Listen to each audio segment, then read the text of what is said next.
20 h hier soir. Comme il y a 4 ans, des milliers de Bélarusses se rassemblent sur la place d'Octobre à Minsk pour protester contre la victoire annoncée du président Loukachenko. Ils apprennent à ce moment que Vladimir Neklayev, l'un des principaux candidats d'opposition, vient d'être grièvement blessé lors d'affrontements entre la milice bélarusse et des manifestants.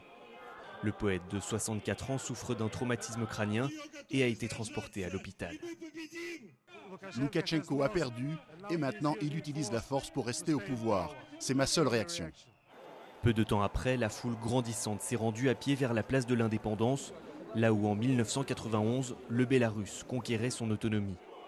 C'est en arrivant au siège du gouvernement pour dénoncer les irrégularités lors de l'élection que la situation a dégénéré.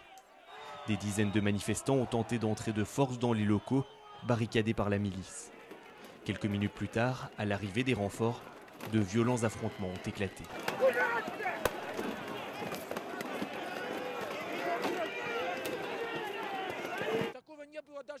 Même les fascistes de leur temps n'avaient pas autant fait souffrir le peuple bélarusse que la milice aujourd'hui. C'est un génocide. Ce régime doit tomber, on ne va pas se rendre. On n'a pas peur, ni du sang, ni du reste. Je n'ai pas senti la douleur.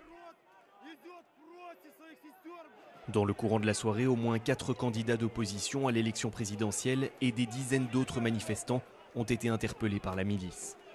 D'après un premier sondage à la sortie des urnes, Alexandre Loukachenko aurait obtenu plus de 72% des voix, contre 6% à ses deux principaux rivaux, Andrei Sanikov et Vladimir Neklayev.